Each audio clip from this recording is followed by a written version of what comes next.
¿cómo genero plata?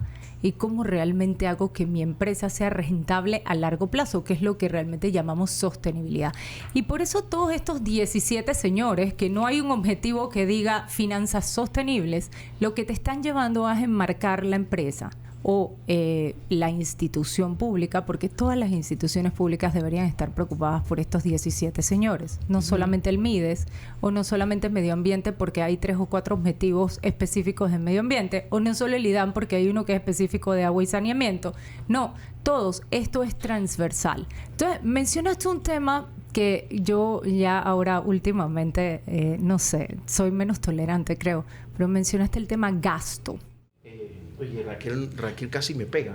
No sé, que maneja como loca. No, yo la vi bien entrando. Bueno, a lo mejor es que la veo similar a mí. Un poco ahí todo raro. Bueno, Natalia Young, nuestra bióloga favorita, está aquí.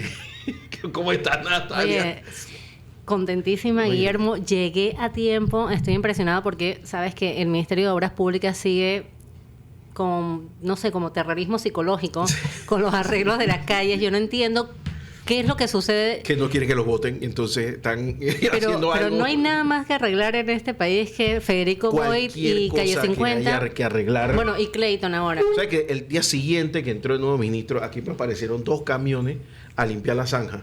Nunca habían pasado en 5 años. Al día siguiente tenían 2 carros limpiando la zanja aquí al frente. Bueno, me alegro, pero no sé, como que a mí me sorprende, porque digamos, ¿qué? ¿Un año o algo similar en Calle 50 todo el tiempo haciendo los arreglos en el mismo 4 años, punto? Natalia. ¿Cuántas veces han levantado la Calle 50? Dije, soterrando los cables y míralos. Y ahí ¿Te está. acuerdas? Aquí nos pusieron una retrocavadora una vez, aquí a 1 metro del vidrio. Y yo esperando a que... Oye, tenía rato que no veía a Raquel. ¿También? Hace tiempo ¿En que no la serio? veo. Desde ayer en la mañana. Ah, oye. Yo me sorprendía que también hay otro, igual que yo, que le cuesta llegar a la cabina. Bueno, ¿de qué vamos a hablar hoy? Porque a veces nos pasa Oye, el tiempo. sí, Natalia. porque vamos, yo como dice Macarena Rivas, me encanta ese podcast de chisme corporativo, está buenísimo, bueno, Guillermo. Bien, vamos a la carnita.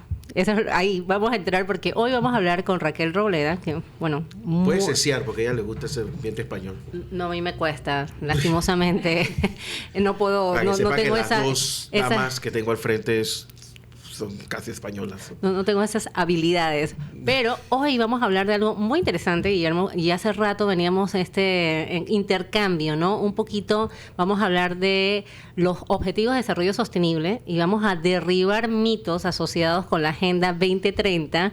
Y La vamos a- maligna Agenda 2030. Sí, y hoy vamos a conocer a través de una de las Que Trump va a mayores combatir. especialistas en Panamá sobre este tema. Vamos a ver si podemos, no sé, entender si esto se trata de una conspiración, de una crisis reputacional de los ODS o una ruta que no quieren algunos sectores que se implementen.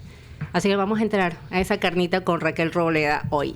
Natalia Young en Semana Ecológica tiene de invitada a Raquel Robleda, 2 presidenta días del Fórum de seguidos aquí, Periodistas. yo ya me siento privilegiada. Mira tú. Pero, y yo creo que esta va a ser la primera parte. Vamos a hacer como una serie. Por ahí voy a raptar varias veces a Deberías Raquel. hacer una serie de 17 y hay varios más que pueden venir a hablar de eso, porque son 17 objetivos.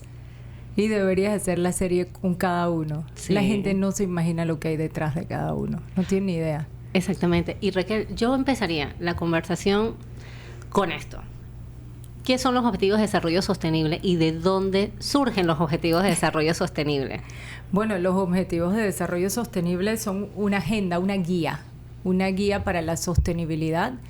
Y la realidad es que la gente piensa que los objetivos son de la ONU, son de Naciones Unidas. La parte que no entendemos es que los objetivos fueron propuestos en la Asamblea General de las Naciones Unidas, pero son de los países. Los países lo aprobaron. La mayoría de los países lo aprobaron en el Pleno. Más de 160 países dijeron sí, nos comprometemos y los vamos a cumplir.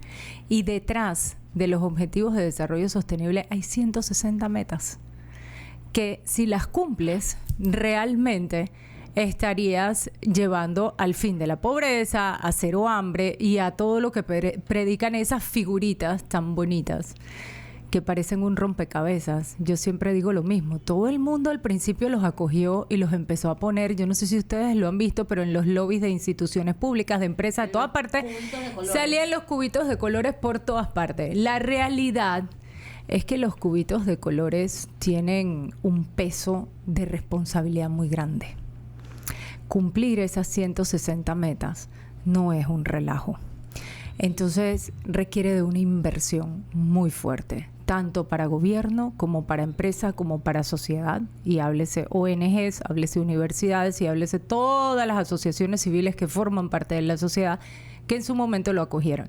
Entonces yo siento, Natalia, que los mitos que hay que romper ahora mismo giran alrededor de un tema en particular, la inversión. ¿Cuánto me va a costar? Los que en un principio dijeron sí, aquí estamos, hoy se han convertido en detractores porque se dan cuenta de que la inversión es mucho más alta de lo que ellos esperaban. Se han dado cuenta de que no se trata de filantropía, de que no se trata simplemente de responsabilidad social empresarial y de voy a poner un poquito de lo que me sobra aquí o allá, sino que realmente es hacer un cambio, una transformación total de todo. Raquel, entonces, escuchándote y reflexionando por una entrevista que escuché que señalaba que muchas veces detrás de esos detractores que habían, podía haber diferentes actores. Por ejemplo, hubo un tiempo, un lobby muy fuerte contra la agenda de cambio climático. Eran los famosos negacionistas. Intereses corporativos, intereses en energías fósiles o provenientes de energías de fuentes fósiles en contra de esta implementación. Escuchándote a ti, de este segmento de no quiero invertir, no quiero hacer un gasto, ¿cuáles son esos actores? ¿Está vinculado, por ejemplo, al sector empresarial que en algún momento pueden decir una parte, porque hay una parte muy comprometida, que pueden decir, oye, no me está gustando mucho eso? Entonces empiezan las campañas en contra. Yo creo que hay ciertos empresarios que tienen sus ideologías muy radicales y que piensan y siguen creyendo en esa doctrina económica de que las empresas son para producir dinero. Es que no tienen por qué alinearse a todos estos temas, que el cambio climático en realidad es un problema del gobierno, de un ministerio de ambiente, quién sabe dónde, o de un organismo internacional que tiene que ver cómo lo soluciona. Y que todo el tema de la pobreza no es un problema mío porque yo genero montones de empleos. Y eso lo escuchamos en todas partes, ¿no? El sector empresarial, ¿en qué se tiene que enfocar? Aquí hay líderes empresariales que lo dicen. Hay que enfocarse solamente en generar empleo y en producir plata. Pero si no hay bienestar de mi gente, y eso lo vimos y lo aprendimos en pandemia muy de cerca, si mi gente no está bien, entonces, ¿cómo genero plata? ¿Y cómo realmente hago que mi empresa sea rentable a largo plazo? Que es lo que realmente llamamos sostenibilidad. Y por eso todos estos 17 señores, que no hay un objetivo que diga finanzas sostenibles, lo que te están llevando a enmarcar la empresa o la institución pública, porque todas las instituciones públicas deberían estar preocupadas por estos 17 señores, no solamente el MIDES o no solamente el medio ambiente porque hay 3 o 4 objetivos específicos de medio ambiente, o no solo el IDAM porque hay uno que es específico de agua y saneamiento. No, todos, esto es transversal. Entonces, mencionaste un tema que yo ya ahora últimamente, no sé, soy menos tolerante creo, pero mencionaste el tema gasto. Y el otro día me decía un empresario, amigo, ¿no? Y nos reíamos porque lo hacía en buena lid, pero me decía, es que es un gasto grande. Y yo me volteo y le digo, bueno, si tú sigues creyendo y sigues profesando que la sostenibilidad es un gasto, yo te voy a invitar a que gastes en crisis y me cuentes cómo te va. Y hay muchos ejemplos, y bastante recientes, de cómo las crisis reputacionales y cómo las crisis sociales te paran un proyecto. No, y ahí sí contabiliza. Te quiebran la empresa. Exactamente. Te la acaban.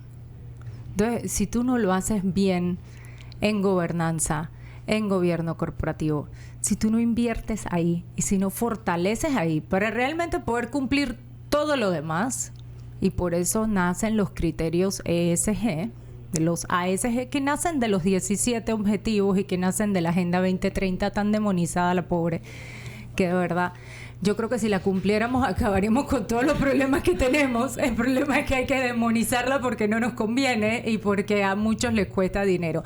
El tema de ESG en su momento surge también de todo esto, como para decir, ok, ¿cómo vamos a organizar? Porque en realidad esto es muy abarcador. Y lo que siempre le decimos a las empresas, hay 4 pilares fundamentales para el sector empresarial: derechos humanos, normas laborales, medio ambiente y anticorrupción.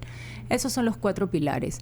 Dentro de esos 4 pilares hay una serie de movimientos y una serie de ODS que automáticamente, si tú trabajas en eso, vas a impactarlos y puedes reportar que estás contribuyendo al cumplimiento. El sector público tiene otros objetivos que le pegan un poquito más. Las ONGs, cada una se concentra en una actividad particular y por lo tanto contribuye a un tema más particular. Entonces, yo creo que si nos dividimos la responsabilidad y si realmente cada uno se enfoca en la responsabilidad que le corresponde, sería mucho más sencillo que demonizarla.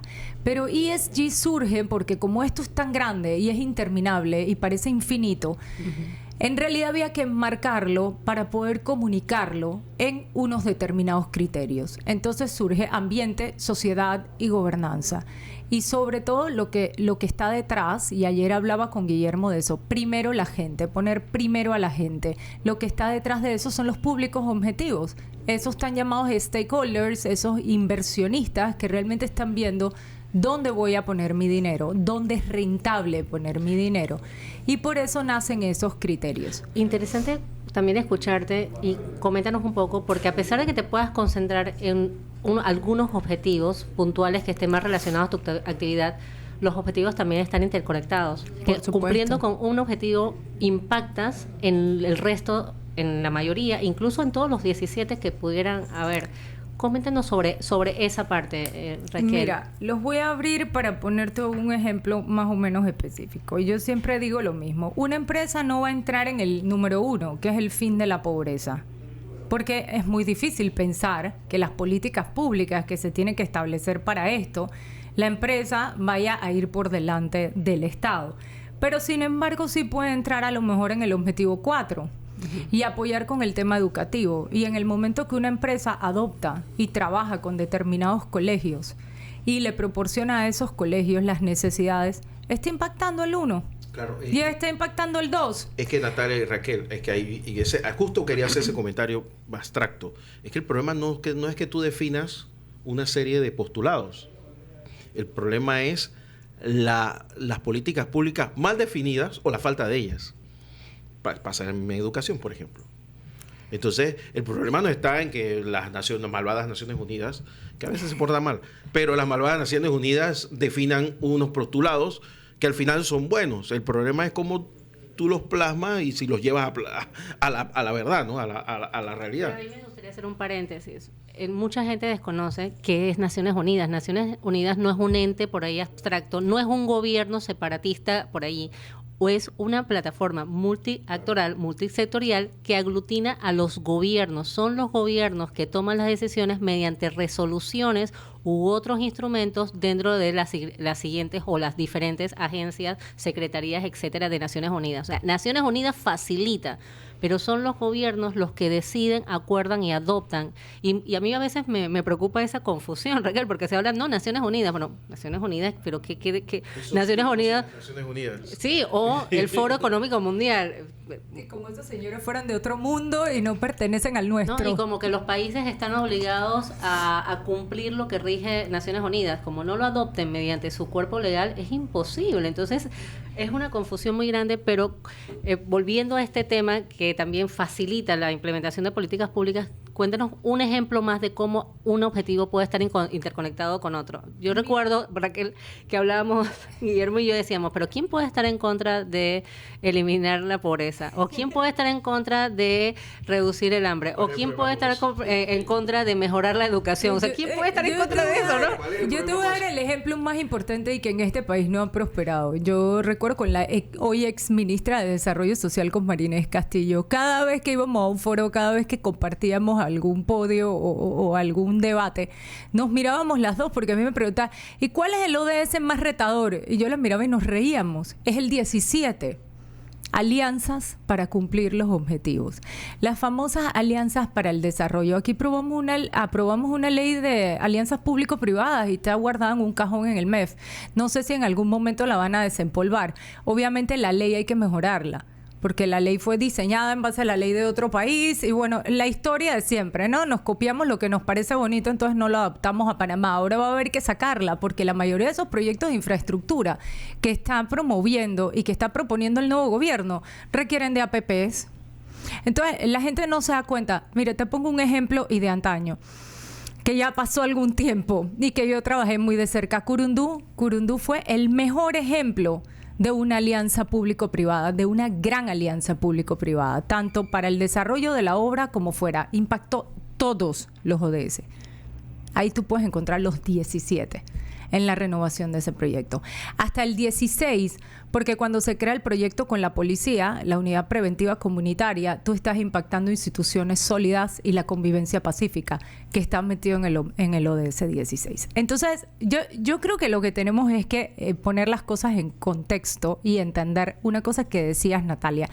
Yo cuando me dicen, es que las Naciones Unidas, eso no es necesario, ¿eso para qué existe? Bueno, yo no sé, si quieren nos remontamos a los orígenes y nos acordamos de las millones de personas que Hitler tuvo en los campos de concentración y que quemó en los hornos, y que después de la Segunda Guerra Mundial el mundo se dio cuenta que necesitaba un lugar, necesitaba una plataforma, necesitaba un espacio de diálogo para poder llevar todos estos temas, para poder visibilizar el conflicto y la solución del conflicto. Y yo creo que Naciones Unidas ha sido como ese centro de concentración. A veces no se ponen de acuerdo, pero es que los seres humanos están para no ponerse de acuerdo y a veces discuten y a veces debaten. Hay muchos desafíos para mejorar. Muchísimos, pero ¿y si no los tuviéramos? ¿Qué? Seguimos con la polarización que hoy en día tiene el mundo, con los problemas políticos que hay. Si no hubiese un centro donde alguien pudiera levantar una voz y decir, oigan, ese no es el camino, acuérdense de la historia, recuerden lo que pasó, no podemos volver a caer en eso, ¿dónde estaríamos? Digo, porque locos nos están sobrando. Yo, de verdad, me perdonan que lo diga así de claro, pero locos en el mundo nos están sobrando. Y que se parezcan a algunos personajes de la historia de los que yo no quiero acordarme, hay algunos por ahí que a mí ya me están asustando. Entonces, digo, Naciones Unidas tiene que existir. Obviamente no se iba a quedar hablando solamente del conflicto. Ha surgido todo un tema de derecho internacional, como bien mencionas, todas las convenciones, todos los tratados internacionales, que yo siempre digo que mi sueño es que en la Asamblea Nacional de Diputados pudieran hacer un diagnóstico de las leyes que tenemos y cuáles realmente emanan de esas convenciones y de esos tratados que capaz no las necesitaríamos, porque simplemente con cumplir los tratados que ya son ley de la República sería suficiente. Tenemos leyes que no sabemos ni que existen. Pero bueno, eso es un sueño para otro día. Pero yo pensaría que lo principal que ha logrado Naciones Unidas y los países en el Foro de las Naciones Unidas es enmarcar ciertos parámetros de comportamiento y de cumplimiento internacional que son importantes. Y aún así, mira el desastre que tenemos en el clima. Y con, con todo el medio ambiente. Otro ejemplo, porque las personas piensan que los países están aislados y los países tienen desafíos comunes y tienen que enfrentarlos de maneras comunes. Y vamos a poner sobre la mesa, tú pusiste cambio climático, que seguro lo vamos a retomar, pero hay uno que actualmente copa toda la agenda internacional en este momento prioritaria del país, y es la migración. Sí. No es un tema que el Panamá solo pueda abordar. Entonces hay plataformas donde estos temas se discuten entre países. Creo que ese es uno de los ejemplos. Ese es uno de los ejemplos más críticos y más relevantes en este momento, definitivamente. Y la gente que piensa que la migración empezó ahora, que el tapón del Darién empezó a servir de flujo para que los migrantes pasen, se equivoca terriblemente. Yo estudié en Estados Unidos, me gradué en el año 99. La migración ya era un tema, y era un tema gigante. Y la gente cruzaba el Río Grande nadando. Hoy en día casi no tiene agua por culpa del cambio climático, pero hay otros ríos que los cruzan y eso sí, de verdad que llevan un flujo de agua que es preocupante ver cómo la gente no le importa cruzar esos ríos nadando para llegar a Estados Unidos. Entonces, y bueno, la nueva frontera que ahora está aquí en el Darién y por eso a Estados Unidos le interesa, ¿no? Porque la gente no viene para quedarse en Centroamérica, la gente quiere seguir rumbo al norte. Entonces, ¿cómo solucionarlo? Y ese es el tema de diálogo que ahora mismo está con la Organización Internacional de Migraciones y con las mismas Naciones Unidas. ¿Vamos a lograr solucionarlo? Depende. Digo, si cumpliéramos con los 17 señores en cada uno de los países, créeme que la gente no se quiere ir si vive bien en su país. Estamos bastante lejos de cumplirlo. Pero por supuesto, yo les quería comentar que el Pacto Global hizo el año pasado un informe más enfocado al sector empresarial, pero definitivamente había un balance de los ODS. El 85% no se está cumpliendo.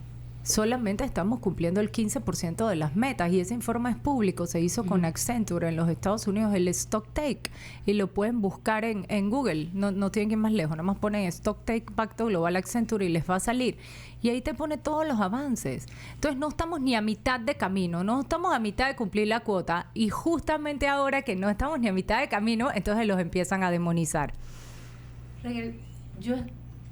Durante la campaña electoral, y no solamente en Panamá, sino en otros países también, se ha utilizado también esa demonización o esos mitos o bulos asociados a los Objetivos de Desarrollo Sostenible y a la Agenda 2030, que es la hoja de ruta para cumplir esos 17 señores, como les dices, y se utiliza mucho para batallar en campañas electorales.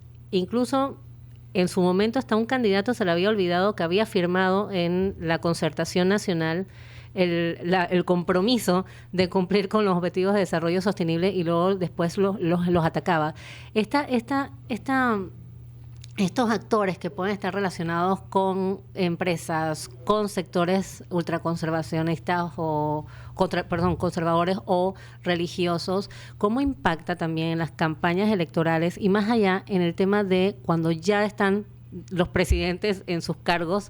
¿Cómo impacta esa aceleración que se necesita o ese retroceso en lo que pudiéramos estar? Bueno, no sé si retroceso es la palabra, pero ese impasse en donde parece no avanzar lo suficientemente rápido para su cumplimiento. Desde tu punto de vista como periodista, ¿cómo lo percibes? Yo creo que lo más fácil... Dicen que la mejor defensa es un buen ataque, ¿no? Entonces, cuando tú... Y por otro lado, cuando tú no quieres cumplir algo, tú atacas aquello que no quieres cumplir.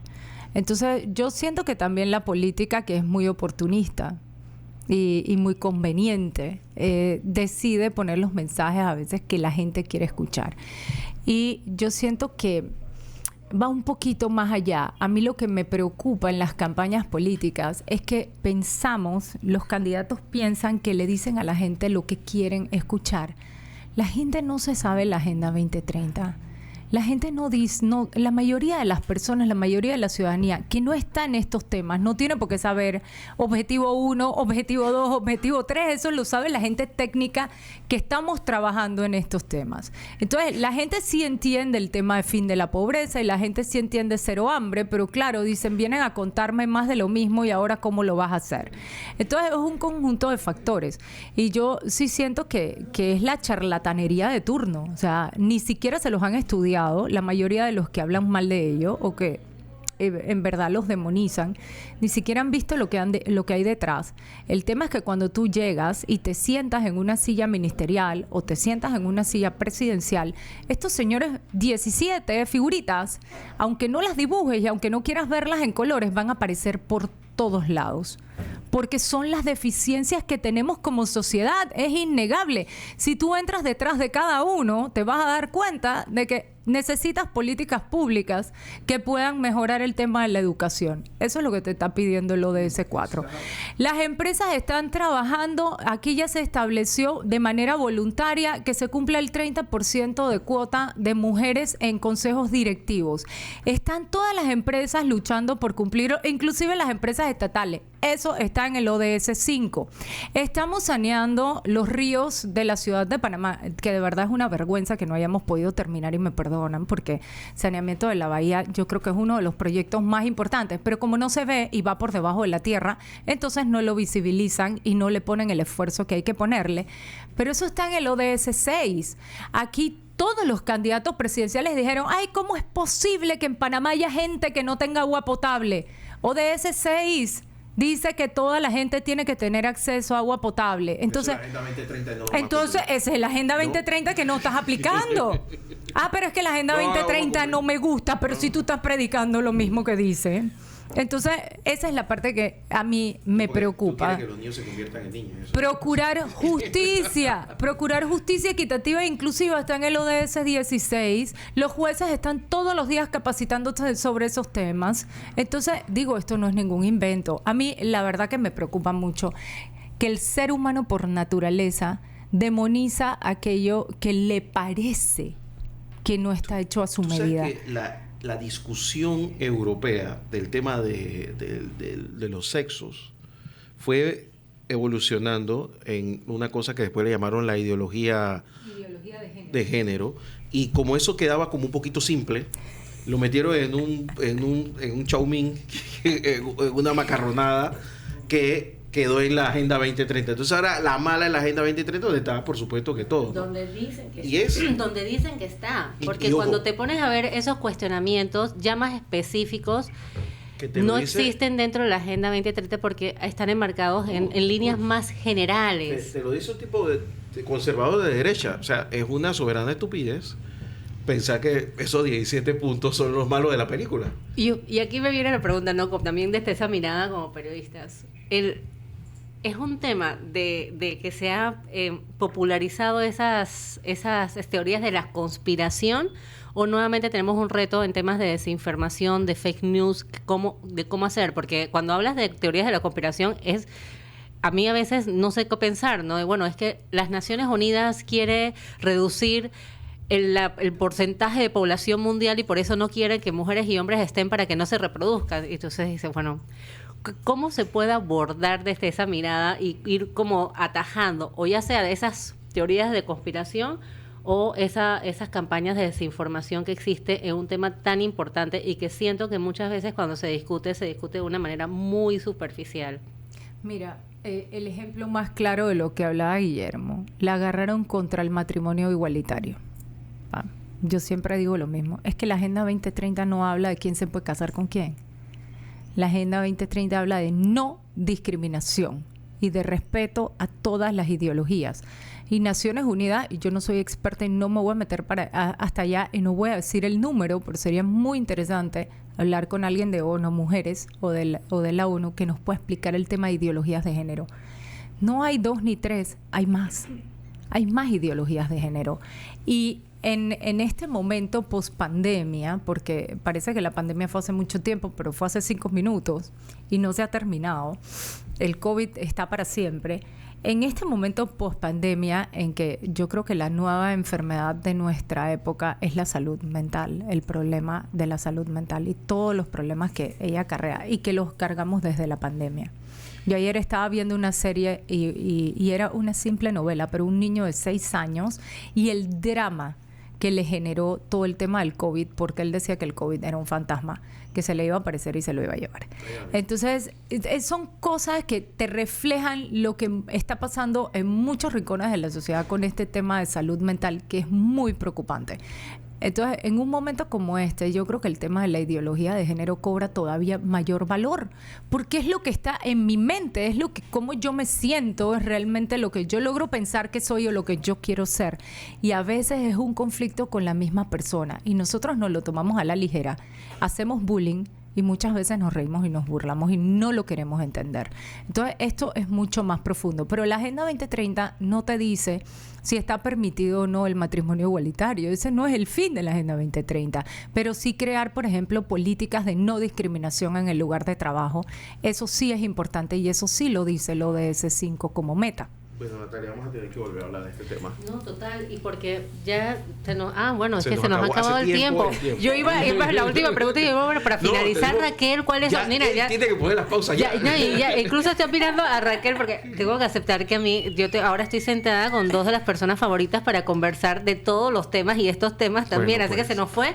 Pero Raquel, como quedaron muchas preguntas también, sí te voy a hacer una segunda invitación para continuar en esto y voy a tomar tu recomendación.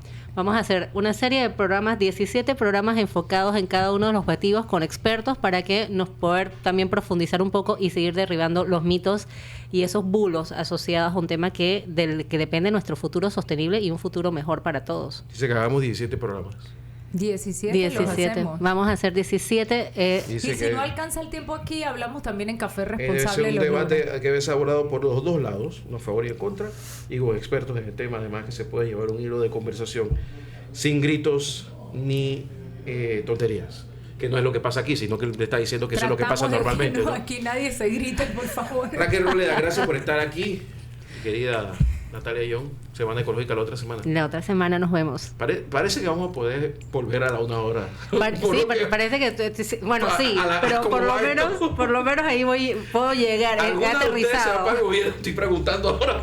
No. Nosotros seguimos, por lo menos Ya vino apoyando Gaby. desde fuera, ¿no? Así que también les voy a preguntar, porque si esto Oye, sigue todo así- el trabajo que hay que hacer en este país no está solamente En el gobierno, la gente, ese es otro exactamente. mito que hay que Están derribar. abandonando. Y los que estamos fuera de gobierno somos los que podemos asegurarnos de que las cosas se continúen y se Qué cumplan. barbaridad. Roberto, vamos a la pausa y regresamos. Esta es La Mañana en Compo Radio Anco.